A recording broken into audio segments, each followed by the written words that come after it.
మర్పడగ గ్రామానికి కాలువల ద్వారా పంటలకు సాగునీరు అందించేందుకు ఎవరూ ముందుకు రావడం లేదని కాంగ్రెస్ నాయకులను కార్యకర్తలను గ్రామస్తులు నిలదీశారు. కాలువల ద్వారా నీళ్లు రాక గ్రామంలో ఎటు చూసినా పంట పొలాలు ఎండిపోతున్నాయంటూ కాంగ్రెస్ పార్టీ డీసీసీ అధ్యక్షుడు నర్సారెడ్డికి మొరపెట్టుకున్నారు.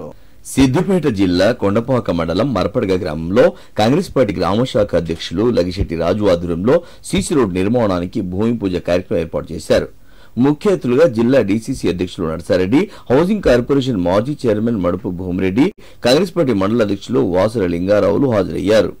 ఈ సందర్భంగా గ్రామ పంచాయతీ కూడలి నుండి బీసీ కాలనీ వరకు కార్యకర్తలతో కలిసి కాలినడకన నడుస్తూ ప్రజలతో వారు ముచ్చటించారు. ముఖ్య అతిథులుగా గ్రామశాఖ అధ్యక్షుడు రాజు శాలువాలు కప్పి సన్మానించారు. ఈ సందర్భంగా వారు మాట్లాడుతూ బీసీ ఎస్సీ కాలనీల్లోని సీసీ రోడ్లకు 10 లక్షల రూపాయల చొప్పున నిధులు మంజూరు కావడంతో పనులను కొనసాగినట్టు తెలిపారు. త్వరితగతిన సీసీ రోడ్ నిర్మాణ పనులు పూర్తి చేసి ప్రజలకు అందుబాటులోకి తీసుకురావాలన్నారు. గ్రామంలోని నిరుపేదలందరూ ఇంటి నిర్మాణం కోసం ముందుకు వచ్చి ప్రభుత్వం అందిస్తున్న ఇందిరమ్మ ఇళ్ల ద్వారా సొంత ఇంటి కళ నెరవేర్చుకోవాలని సూచించారు.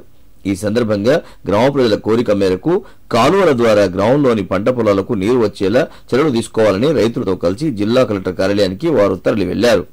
రైతుల ఇబ్బందులను దృష్టిలో పెట్టుకుని పంట పొలాలకు నీరు అందించేలా జిల్లా కలెక్టర్ అధికారులతో మాట్లాడాలని కోరినట్టు తెలిపారు. ఈ కార్యక్రమంలో ఆకారం యాదగిరి, వడ్లకొండ రాజు, బక్కి బాల నరసింహులు, శ్రీనివాస్, మెరుగు రాజు పాల్గొన్నారు.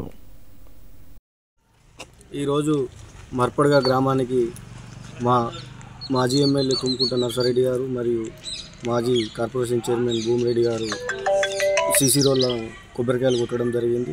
ఎన్ఆర్జీఎస్ నుండి 10 lakhs రావడం జరిగింది. అవి కొబ్బరికాయలు కొట్టడం జరిగింది. అదేవిధంగా ఎస్సీ కాలనీ కూడా 10 lakhs మంజూరు చేయడం జరిగింది.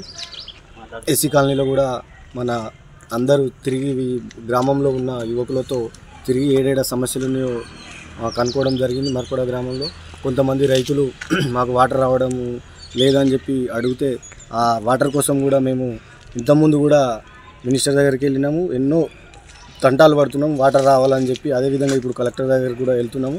ఆ రైతులందరూ తీసుకొని కూడా కలెక్టర్ దగ్గరికి వెళ్తున్నాం. ఆ వాటర్ వచ్చే విధంగా కూడా మేమందరం కూడా కృషి చేస్తామని చెప్పి మీడియా ద్వారా తెలియజేస్తున్నాను. కాంగ్రెస్ పార్టీ జిల్లా అధ్యక్షుడు నర్సారెడ్డి గారు గ్రామాన్ని సందర్శించడం జరిగింది.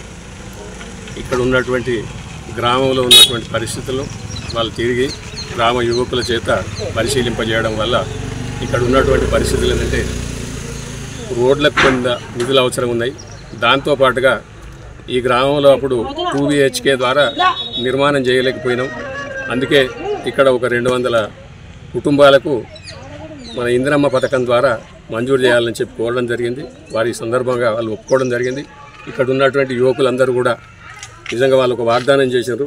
తప్పకుండా మేమందరం కూడా ఒక 15 రోజుల లోపల మేము ఒక 50-60 ఇళ్లకు, ఒక 100 ఇళ్లకు మేము ముగ్గు పోసుకుని ఏర్పాటు చేసుకుంటామని చెప్పిన సంతోషం. ఇంకా గ్రామంలో ఉన్నటువంటి సమస్య ఏంటంటే ఇక్కడ నీటిపారుదల అనేది లేక కేవలం చెరువు కుంటల మీద, బావుల మీదనే ఆధారపడడం వల్ల మరి గత ప్రభుత్వం ఒక విధానం వల్ల కాలువ నిర్మాణం చేయకుండా ఒక కుతంత్రం చేసుకుంటారు. ఆ కుతంత్రాన్ని అడ్డుకోవడానికే ఈరోజు నర్సారెడ్డి గారిని మేము కలెక్టర్ గారి దగ్గర దొరికిపోయి ఒక రిప్రజెంటేషన్ ఇవ్వడానికి మేము అందరం కూడా వెళ్ళిపోతున్నాం.